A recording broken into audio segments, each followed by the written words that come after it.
Nalgonda assembly నియోజకవర్గంలో SIR కార్యక్రమ విజయవంతానికి శ్రమించిన party శ్రేణులకు, నాయకులకు బీజేపీ జిల్లా పార్టీ అధ్యక్షులు డాక్టర్ నాగం వర్షిత్ రెడ్డి ప్రత్యేక అభినందనలు తెలిపారు. రానున్న రోజుల్లో నల్గొండ ప్రాంతంలోని స్థానిక ప్రజా సమస్యలపై బీజేపీ శ్రేణులన్నీ ఏకమై ఉధృతమైన ఉద్యమాలు చేపట్టాలని ఆయన పిలుపునిచ్చారు.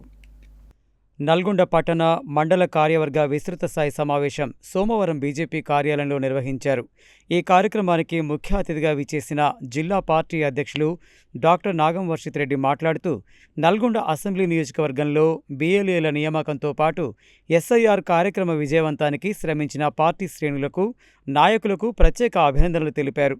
రానున్న రోజుల్లో నల్గొండ ప్రాంతంలోని స్థానిక ప్రజా సమస్యలపై బీజేపీ శ్రేణులని ఏకమై ఉధృతమైన ఉద్యమాలు చేపట్టాలని ఆయన పిలుపునిచ్చారు. ప్రజాపక్షాన పోరాటాలు చేస్తూ పార్టీని మరింత బలోపేతం చేయాలన్నారు. ఈ కార్యక్రమంలో బీజేపీ రాష్ట్ర నాయకులు మాదగోని శ్రీనివాస్ గౌడ్, గోలి మధుసూదన్ రెడ్డి, వీరిల్లి చంద్రశేఖర్, పల్లెబోయిన శ్యామ్ సుందర్, నూకల వెంకట్ నారాయణ రెడ్డి, సాధినేని శ్రీనివాసరావు, దూడల భిక్షం గౌడ్, జిల్లా ప్రధాన కార్యదర్శి పోతెపాక లింగస్వామి, ఫకీర్ మోహన్ రెడ్డి, నల్గొండ పట్టణ అధ్యక్షులు మిర్యాల వెంకటేశం, నల్గొండ రూరల్ అధ్యక్షుడు భోగరి అనిల్ కుమార్, పెరిక నరసింహ, రావెళ్ల కాశమ్మ, పోకల దశరథ, లోకనబోయిన రమణ, ముదిరాజ్ తదితరులు పాల్గొన్నారు. కానీ బీజేపీ ఎక్కడైనా ఎలక్షన్ చేస్తే మాత్రం ఈ కాంగ్రెస్ వాళ్ళందరికీ కూడా ఈవీఎంలు గుర్తొస్తాయి. ఈరోజు దొంగ ఓట్లు పెట్టించింది ఒక కాంగ్రెస్ పార్టీ అని చెప్పి యావత్ దేశ ప్రజలు విశ్వసించారు, అందరూ కూడా నమ్మిండ్రు. ప్రతి ఒక్కరు కూడా ఈ యొక్క ఎస్ఐఆర్ కార్యక్రమంలో కూడా పాల్గొన్నారు.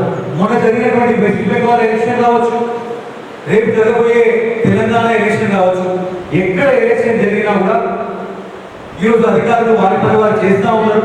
నల్గొండ జిల్లాలో కూడా పెద్ద సంఖ్యలో ఈ యొక్క ఓట్ల తొలగింపు కార్యక్రమం కూడా జరిగింది.